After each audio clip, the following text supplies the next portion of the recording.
तो आइए शुरू करते हैं न्यूज पथ पर सफर और सबसे पहले दिखाते हैं ऐसी तस्वीरें जिसका जिक्र सरेराह है। ये तस्वीरें सुर्खियों में भी है और सोशल मीडिया पर भी है। इनसे आपका बाखबर होना बेहद जरूरी है क्योंकि चौराहे पर इन्हीं की चर्चा है और चर्चा में शिवराज सिंह चौहान का अलग अंदाज भी देखिए। बिहार के सीएम नीतीश कुमार एक बार फिर से चर्चा में आ गए। दरअसल वो शिक्षा विभाग के एसीएस एस सिद्धार्थ के सिर पर गमला रखते नजर आए। ये मौका पटना में नियुक्ति पत्र बांटने के दौरान का था। इस कार्यक्रम में मुख्यमंत्री के पहुंचने पर एसीएस ने मंच पर स्वागत करते हुए मुख्यमंत्री को ये पौधा दिया था। ऐसे में मुख्यमंत्री ने उनके हाथ से पौधा लिया और उनके सिर पर ही रख दिया। इसके बाद एसीएस पौधा लेकर पीछे हटे और पास खड़े कर्मचारी को दे दिया। इस दौरान मंच पर मौजूद कुछ लोग हंस पड़े, वहीं मुख्यमंत्री भी मुस्कुराते दिखाई दिए। मध्य प्रदेश के विदिशा में केंद्रीय मंत्री शिवराज सिंह चौहान का फिर एक अलग अंदाज देखने को मिला। दरअसल वे कार्यक्रम के दौरान ढोल बजाते नजर आए। उन्होंने बुधनी में भारत संकल्प पदयात्रा का शुभारंभ किया। इसी दौरान गांव-गांव पहुंचते हुए उन्होंने आदिवासियों के बीच ढोलक बजाया। वहीं लोगों ने शिवराज सिंह को अपने कंधों पर उठा लिया। इसी मौके पर उनकी पत्नी साधना सिंह और बहू अमानत भी थिरकती नजर आईं। इस कार्यक्रम के दौरान उन्होंने लोगों को संबोधित करते हुए कहा कि टाइगर अभी जिंदा है। जी आप क्या डरा रहे हो? टाइगर अभी जिंदा है जी।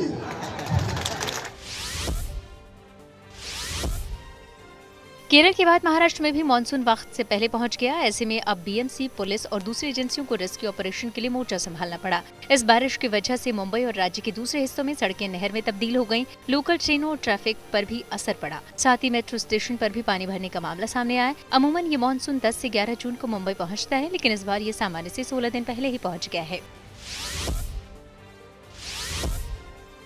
महाराष्ट्र में भारी बारिश की वजह से कई जगहों पर लोगों के फंसने और रेस्क्यू की भी तस्वीरें देखने को मिली। कल्याण में उल्लास नदी पार कर टापू पर गायों को चराने गए कुछ चरवाहे भी फंस गए थे, लेकिन फिर इन सभी को नाव से बचा लिया गया। उधर पुणे सोलापुर हाईवे पर कुछ गाड़ियां पानी में डूबी नजर आईं। देहरादून की सड़कों पर स्टंटबाजी का मामला सामने आया है। इससे जुड़े वीडियो भी सोशल मीडिया पर वायरल हैं। इन वीडियो में दिख रहा है कि कुछ युवा तेज रफ्तार कार चला रहे हैं, साथ ही गाड़ी की खिड़की से भी बाहर निकले हुए हैं। इतना ही नहीं, कुछ युवा चलती गाड़ी की छत पर भी बैठे दिखाई दिए। अब जैसे ही वीडियो सुर्खियों में आया तो पुलिस ने कार्रवाई की बात कही। बिहार के समस्तीपुर में लीची खाओ इनाम पाओ प्रतियोगिता का आयोजन किया गया। इसमें एक महिला वैज्ञानिक ने लीची खाने का रिकॉर्ड बनाया। ये प्रतियोगिता लीची महोत्सव के दौरान डॉक्टर राजेंद्र प्रसाद केंद्रीय कृषि विश्वविद्यालय पूसा में आयोजित की गई थी, जिसमें कृषि वैज्ञानिक शाइस्ता तबस्सुम ने 3 मिनट में 23 लीची खाकर ये प्रतियोगिता अपने नाम कर ली। इस आयोजन का मकसद ये था कि लोगों में लीची का महत्व और बढ़े। जिंदगी का सफर सुहाना हो, इसके लिए सावधान रहना जरूरी है। रोजमर्रा की आपाधापी में कुछ देर बैठकर सोचना समझना भी जरूरी है कि आपके आसपास क्या हो रहा है और जो कुछ हो रहा है उससे हमारी जिंदगी, हमारा परिवार कैसे प्रभावित हो सकता है। इसलिए हॉर्न बजाकर बाखबर करने वाली खबर जरूरी होती है। और आज की ये खबर मैट्रिमोनियल साइट के जरिए शादी का झांसा देने वाले साइबर ठगों से जुड़ी है। यूपी के नोएडा में एक महिला से ठगी का मामला सामने आया। मैट्रिमोनियल साइट पर दोस्ती और फिर शादी का वादा कर एक ठग ने एक महिला को चूना लगा दिया। पुलिस के मुताबिक पीड़ित महिला के डिजिटल दूल्हे ने करोड़ों की विदेशी मुद्रा और डिटेनमेंट का झांसा देकर उससे 56 लाख रुपए की ठगी कर डाली। इस पूरे मामले को लेकर अब पीड़ित महिला ने नोएडा साइबर क्राइम थाने में शिकायत दर्ज कराई है। ऐसे में जरूरी है कि मैट्रिमोनियल साइट के जरिए शादी का झांसा देने वाले जालसाजों को लेकर खुद भी सतर्क हो जाएं और दूसरों को भी सावधान करने के लिए हॉर्न बजाएं।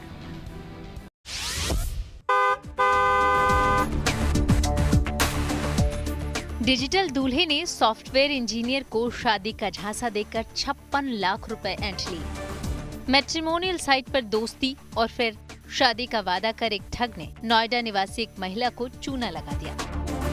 महिला को भरोसे में लेने के बाद साइबर जालसाज ने अलग अलग बैंकों के 6 अकाउंट्स में उससे ठगी की रकम ट्रांसफर कराई। पुलिस के मुताबिक महिला ने शादी के लिए एक मैट्रिमोनी साइट पर अपना प्रोफाइल बनाया था।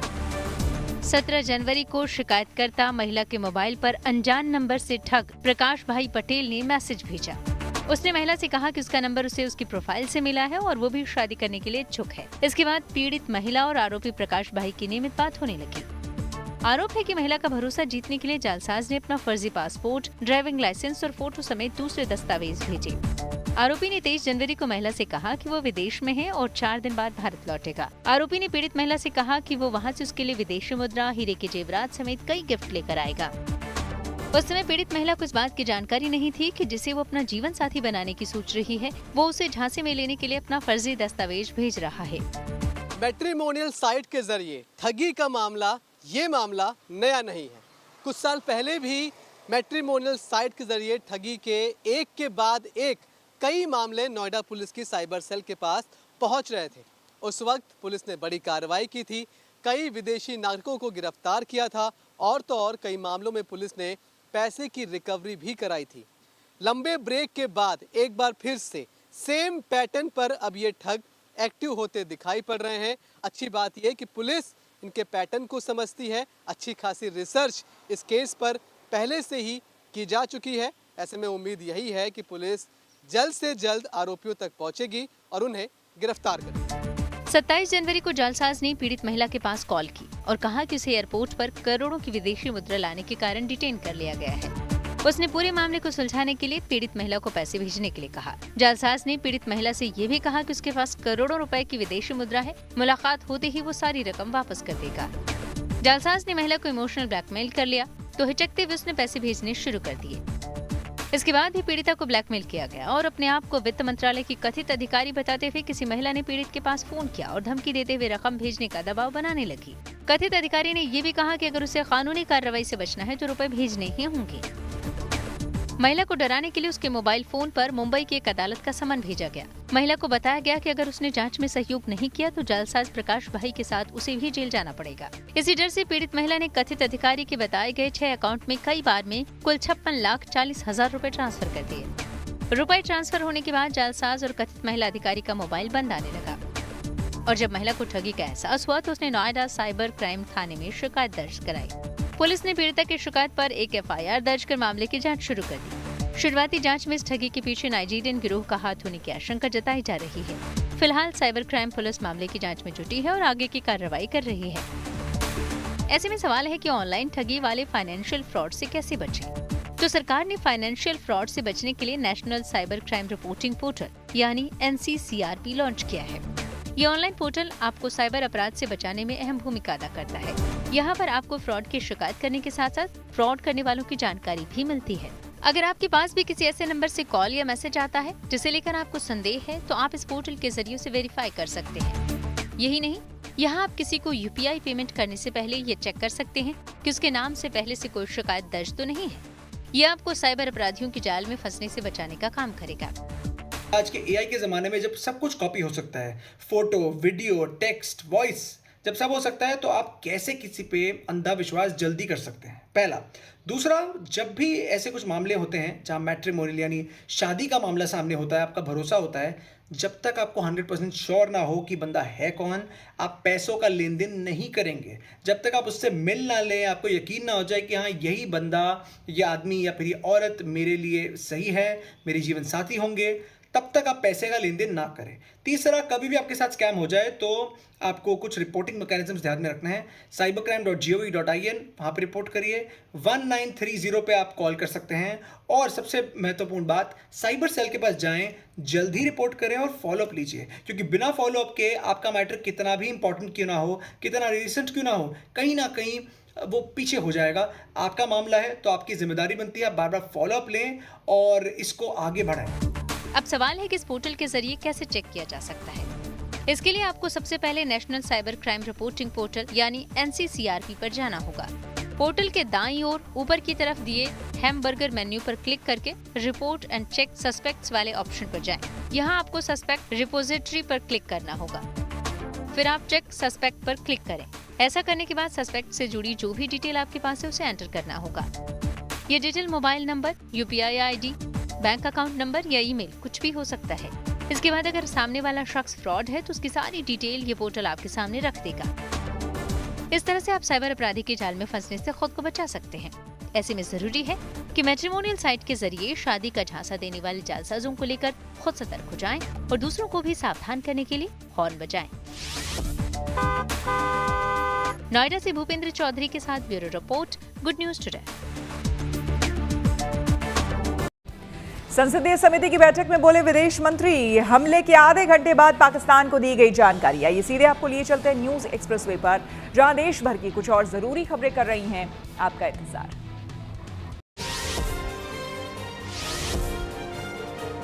प्रधानमंत्री नरेंद्र मोदी 2 दिनों के गुजरात दौरे पर हैं। उन्होंने दाहोद में 24,000 करोड़ रुपए की कई विकास परियोजनाओं का शिलान्यास और उद्घाटन किया।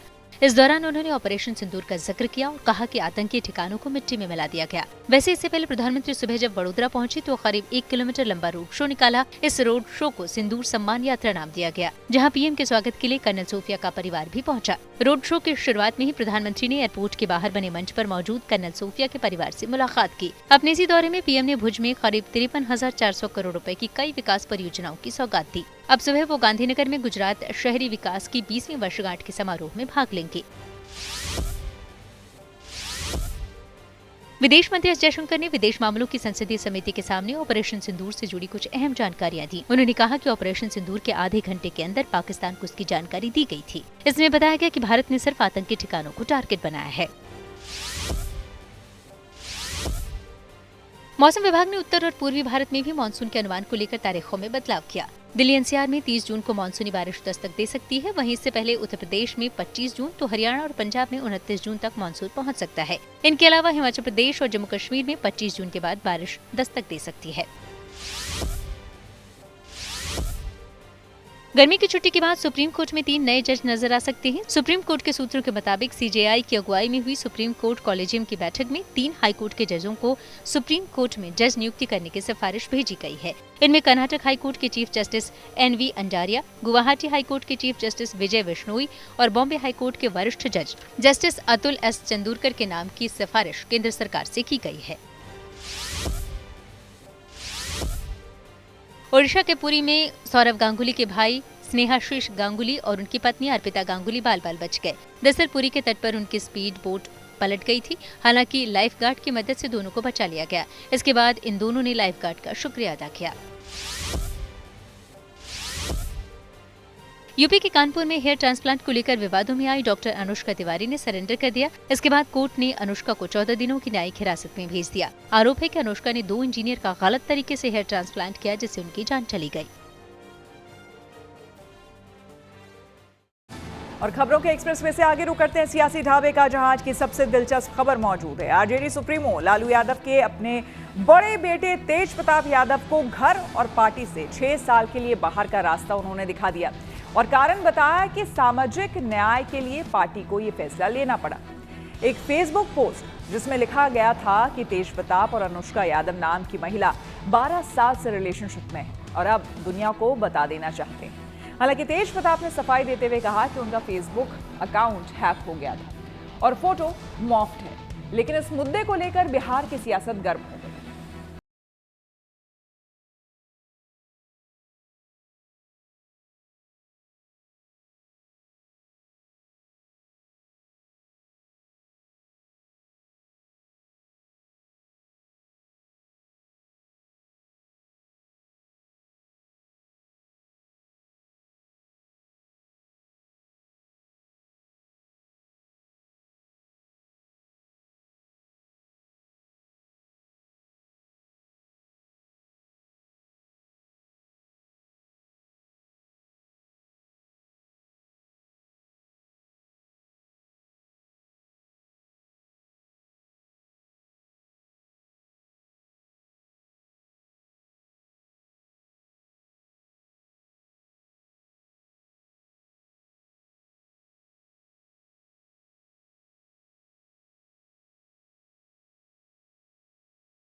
नहीं है।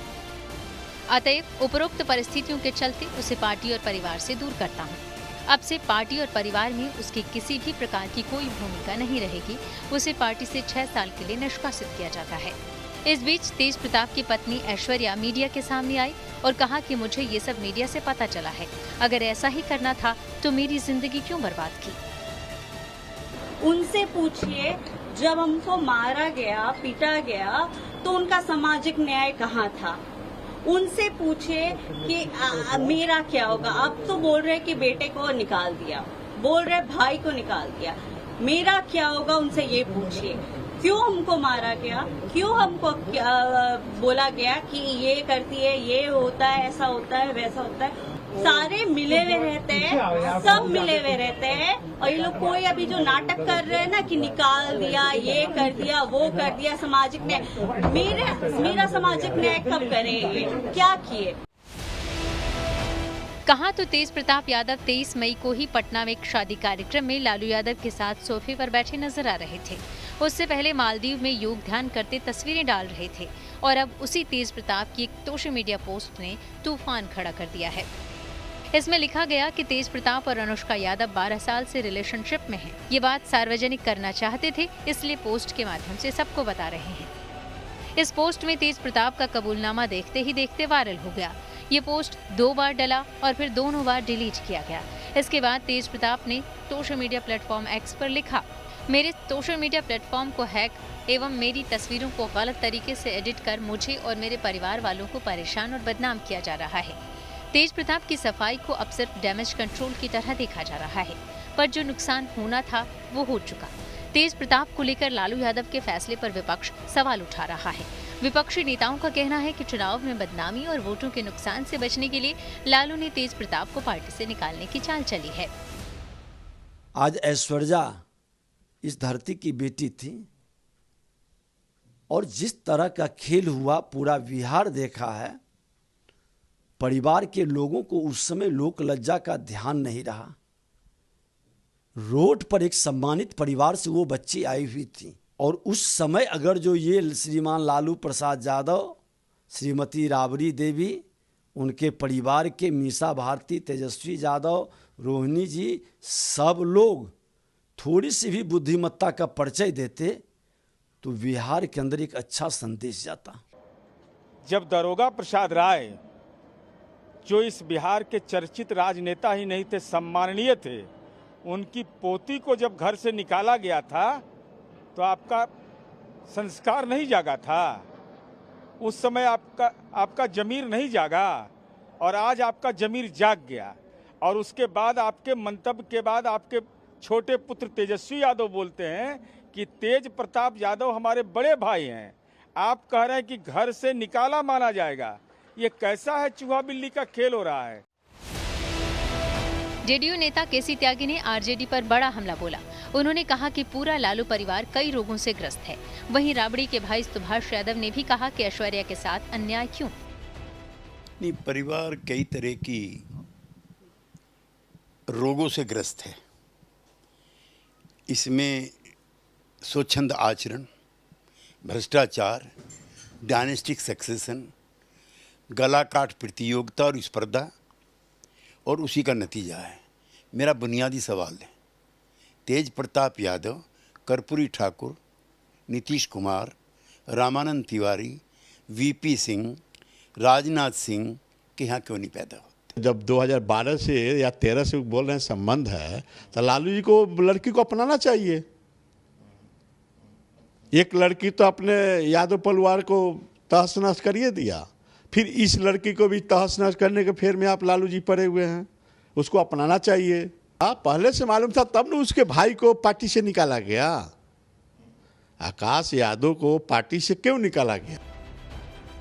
जबकि समाजवादी पार्टी कह रही है कि लालू यादव को अपने फैसले पर दोबारा विचार करना चाहिए। जो राजनीतिक जीवन है और जो निजी जीवन है, ये दोनों जीवन बहुत अलग अलग होते हैं और इनमें बड़ा फर्क है। और आदरणीय लालू प्रसाद यादव जी को मैं फिर से बात कहता हूं कि उनको अपने फैसले पे पुनर्विचार करना चाहिए। वो इसलिए भी विचार करना चाहिए क्योंकि भारतीय जनता पार्टी का अगर इतिहास को आप देखिए तो उत्तर प्रदेश में जिस तरह से समाजवादी पार्टी को एक बार तोड़ने का प्रयास किया गया, उसके पीछे भी भाजपा की साजिश थी। महाराष्ट्र में दलों को तोड़ने का काम भारतीय जनता पार्टी ने किया, वो कामयाब भी हुए। और अब जब बिहार में विधानसभा का चुनाव है तब इस तरह की घटना सामने आना और जिस तरह से निष्कासन होना, वो समाजवादी पार्टी समझती कि उचित नहीं है। खबर है कि 2018 में जब तेज प्रताप ने ऐश्वर्या से तलाक का फैसला लिया था तो लालू ने चुनाव का हवाला देकर उनसे अर्जी दायर नहीं करने को कहा था। वे दोनों साथ तो नहीं रहते, पर अब तक आधिकारिक तौर पर तलाक नहीं हुआ है। अब एक बार फिर चुनाव सिर पर है और तेज प्रताप की तस्वीर चुनावी माहौल में बड़ा मुद्दा बन रहा है। Bureau report, good news today. चलिए न्यूज पथ पर आ गए धन बाजार, जहां शेयर बाजार से लेकर कारोबार तक की सभी अहम खबरें होती हैं, जिसका सीधा रिश्ता आपकी आमदनी आपकी जेब से होता है। तो तेज रफ्तार खबरों के बीच ये जरूरी खबरें छूट ना जाए, इसलिए सीधे आपको लिए चलते हैं धन बाजार।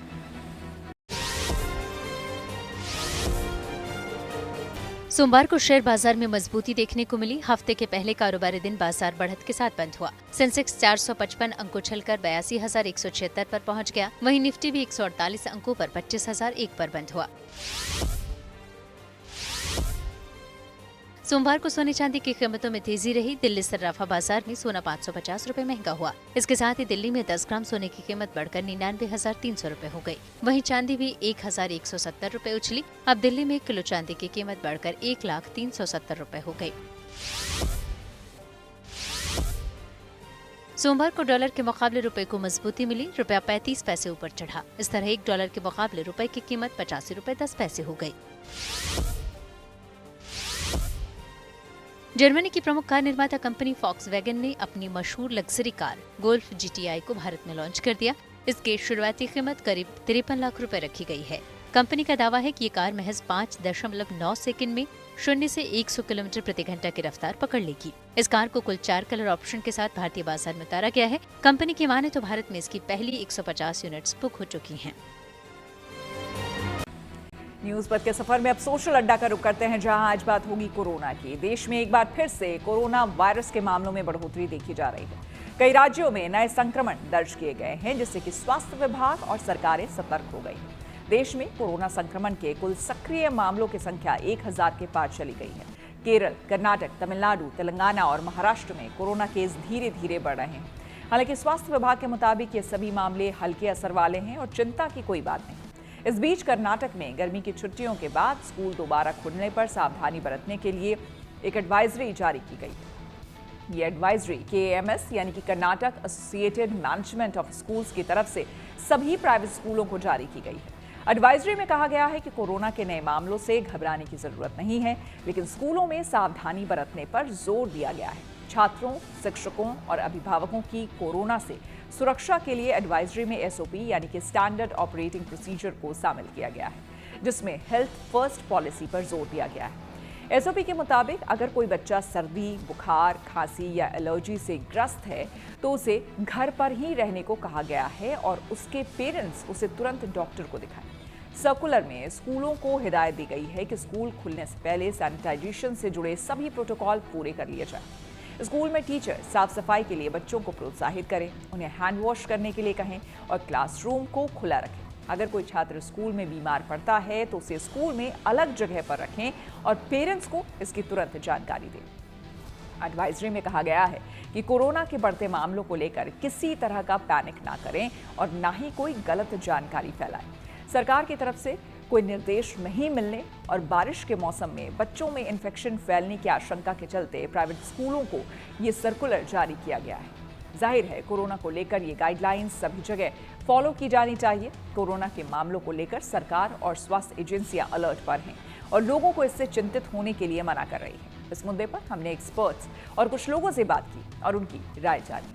अभी जो संख्या बढ़ती हुई दिख रही है, अभी भी देश की आबादी के हिसाब से नंबर बहुत कम है, तो इतने कम संख्या जब होती है तो गणितीय मॉडल उस पर ठीक से काम नहीं करते। तो अभी मॉडल के हिसाब से तो मैं कुछ नहीं कह सकता, लेकिन ये ज़रूर कह सकता हूँ कि क्योंकि ये ओमिक्रॉन का ही एक सब वेरिएंट है जो अभी समय फैल रहा है और पहले भी देखा गया है सन 2022 से लगातार बीच बीच में कोई सब वेरिएंट आके संख्या उसकी वजह से बढ़ने लगती थी, लेकिन कुछ समय बाद संख्या फिर कम हो जाती थी।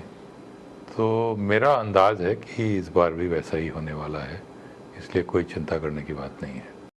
कोविड के कई मामले एक बार फिर से देखने को मिल रहे हैं। महाराष्ट्र में कई केसेस मिले, कर्नाटका में मिले, दिल्ली NCR में भी कुछ केसेस हैं। जो प्रिकॉशन पहले ले रहे थे वो सब याद हैं या फिर भूल गए? सब प्रॉपर याद है। वो वक्त तो शायद कोई नहीं बोल सकता। जो हम तुम तो चलो बहुत मैच्योर हैं, जो बच्चा वो भी नहीं बोल सकता जो वक्त जैसा हम तुमने काटा है। तो बोलने वाली तो कोई वो है नहीं। अभी मास्क लगा रखा है आपने, क्यों? सेफ्टी के लिए। कैसी सेफ्टी? यही जो कोरोना के बारे में सुनने में आ रहा है, फिर से स्टार्ट हो रहा है। अच्छा, तो जानकारी है या कोई कई केसेस में? हाँ, 1-2 दिन से जानकारी है, अपडेट है हमें, अपडेट है। मास्क लगाना शुरू कर दिया। मास्क लगाना शुरू कर दिया और जो बाकी प्रिकॉशन थे, सैनिटाइजर, वो सब कुछ, सब चीज़ें, सारी चीज़ें यूज़ कर रहे हैं। सब चीज़ें इस्तेमाल कर रहे हैं। प्रॉपर सब यूज़ कर रहे हैं। पता है कि कोरोना फिर से आया है? हाँ जी, पता तो चल रहा है पब्लिक से। डर लग रहा है क्या? जी जी बिल्कुल डर है, पहले जैसा हाल होएगा फिर दोबारा, तो अपनी सेफ्टी करना चाहिए। नहीं, अभी डरने वाली कोई बात नहीं है। डॉक्टर्स भी कह रहे हैं कि स्थिति पहले जैसी नहीं बनेगी, उतना खतरनाक नहीं है। लेकिन जो चीज़ें आप पहले करते थे, सैनिटाइज़र, मास्क, वो सब कुछ दोबारा से करना शुरू करेंगे? हाँ बिल्कुल करेंगे, बिल्कुल करेंगे, अपनी सेफ्टी करेंगे। सैनिटाइज़र, मास्क सब चीज़ लगाएंगे, जाएंगे, बाहर निकलना कम करेंगे। कोरोना एक बार फिर से आ रहा है, खबरें शायद सुनी हो आपने, डर तो नहीं लग रहा है? नहीं, डर किस बात का है, जो होना होता है वो तो होता ही है। यहाँ तक ये सरकार को इस पर कदम उठाना चाहिए, जो आने वाला है, जो सुना है, सुनने में जो आया है, उस पर जो है प्रशासन को और सरकार को सोचना चाहिए, पहले से इस पर रोकथाम करे और उस पर कदम बढ़ाए, मजबूत कदम बढ़ाए, ताकि जो है पहले की तरह भी हमने कोविड में देखा, सरकार से ज़्यादा आम जनता के हाथ में था कि वो किस तरह से प्रिकॉशन लें, किस तरह से अपने हाथ सैनिटाइज करते रहें, मास्क पहनते रहें, डिस्टेंस बनाए रखें। वो सब चीज़ें आप लोग दोबारा फॉलो करने के लिए तैयार हो? जी बिल्कुल, वो तो करना पड़ेगा। अगर बीमारी है तो इस पर रोकथाम की ज़रूरत है, सबको करना भी चाहिए। तो साफ़ सफाई होती है आम इंसान के लिए, ज़रूरी भी है, और उस पर सख्त से सख्त जो है कदम जो है सरकार को भी उठाना चाहिए, ताकि उसमें जो है ये रोकथाम पहले से हो सके। जानकारी है, महाराष्ट्र में आ गए, 43 हो गए। अब यहाँ आएगा तो क्या करेंगे? यहाँ आएगा तो अपना गाइडलाइंस का, जो भी गाइडलाइंस होगी सरकार की, उसको फॉलो करेंगे। गाइडलाइन पहले वाली याद है या भूल गए? पहले वाली भी याद है, 2 गज की दूरी, मास्क है जरूरी। तो अभी ये तो पता नहीं, कभी घबराने वाली कोई बात नहीं है, डरना नहीं है, बस प्रिकॉशन लेना है। डरना तो है ही नहीं, बस सारी साफ सफाइयों का ख्याल रखना है, जो गाइडलाइंस है उसका ख्याल रखना है, और सभी को बताना भी है, भाई कोरोना फिर आ रहा है, अपना संभल के रहो और स्वस्थ रहो, नहा धो के रहो, सफाई शुद्ध रहो। व्हाट्सएप ने अपने यूजर्स को दी सौगात। टेक्नोलॉजी से जुड़ी ऐसी ही जरूरी खबरों को जानने समझने के लिए आइए आपको लिए चले डिजिटल का लिए। उत्तराखंड में चल रही चारधाम यात्रा के बीच साइबर धोखाधड़ी को लेकर एक अलर्ट जारी किया गया। इसमें कहा गया कि अगर आप केदारनाथ यात्रा पर जाने की तैयारी कर रहे हैं तो ऑनलाइन बुकिंग करते समय सतर्क रहें। साथ ही आधिकारिक वेबसाइट के जरिए ही बुकिंग की सलाह दी गई। आप हेलीकॉप्टर बुकिंग के लिए आधिकारिक वेबसाइट http://heliyatra.irctc.co.in पर बुकिंग कर सकते हैं। व्हाट्सएप ने नया फीचर लॉन्च किया, जिससे अब आप ग्रुप चैट में सीधे अपनी आवाज में बात कर सकते हैं। इस टूल का नाम ग्रुप वॉइस चैट है। पहले ये फीचर सिर्फ बड़े ग्रुप के लिए पेश किया गया था, लेकिन अब इसे सभी ग्रुप के लिए पेश कर दिया गया। सोशल मीडिया प्लेटफॉर्म एक्स एक बार फिर से डाउन रहा। भारत समेत दुनिया भर में कई यूजर्स ने इसकी शिकायत की और कहा कि उनकी एक्स की टाइमलाइन अपडेट नहीं हो रही है। हालांकि फिर इस समस्या को सुलझा लिया गया। और आइए अब रुक करते हैं प्रगति मार्ग का, जहां ऐसी खबरें हैं जो कि देश की तरक्की, प्रगति और लोगों की काबिलियत दिखाती है। प्रगति मार्ग में आज हम बात करेंगे दुनिया में भारत की बढ़ती आर्थिक ताकत की। भारत जापान को पीछे छोड़कर दुनिया की चौथी सबसे बड़ी आर्थिक ताकत बन गया है। अब उसकी निगाहें जर्मनी को पछाड़कर तीसरा पायदान हासिल करने पर है। दुनिया भर के आर्थिक विश्लेषकों का मानना है कि भारत जिस रफ्तार से आगे बढ़ रहा है, अगर वो कायम रहा तो इस लक्ष्य को भी पूरा करने में ज्यादा वक्त नहीं लगेगा।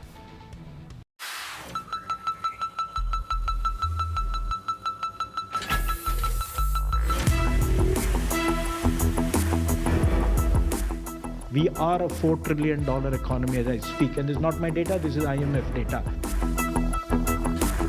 टैरिफ वॉर की जंग हो या दुनिया में युद्ध के हालात, भारत की बढ़ती अर्थव्यवस्था के आगे हर तरह के स्पीड ब्रेकर पस्त नजर आ रहे हैं। इंडिया की धमक एक बार फिर दुनिया भर में गूंज रही है। दरअसल जापान को पीछे छोड़कर भारत दुनिया की चौथी सबसे बड़ी अर्थव्यवस्था बन गया है। इंडिया अब $4,000 अरब की इकोनॉमी बन गया है, जिसकी जानकारी नीति आयोग की ओर से दी गई। We are the 4th largest economy as I speak. We are a $4 trillion economy as I speak, and this is not my data, this is IMF data. India today is larger than Japan. So it's only the United States, China, and Germany which are larger. And if we stick to, what is being planned, what is being thought through, it's a matter of another 2.5 to 3 years, we would become the third largest economy. दुनिया के कई मुल्क जब संघर्षों का दौर देख रहे हैं, कुछ देश कोविड जैसी महामारी के बाद उभरे तो कुछ अमेरिकी राष्ट्रपति ट्रंप के टैरिफ ऐलान से सुस्त पड़ गए। ऐसे में भारत की ग्रोथ का लोहा वर्ल्ड बैंक से लेकर IMF जैसी संस्थाएं मान रही हैं। यही वजह है कि मैन्युफैक्चरिंग के लिहाज से दुनिया के लिए भारत एक हब बना हुआ है। लेकिन जापान जैसे देश को भारत ने आखिर कैसे पीछे छोड़ा? अब जरा इसे समझिए।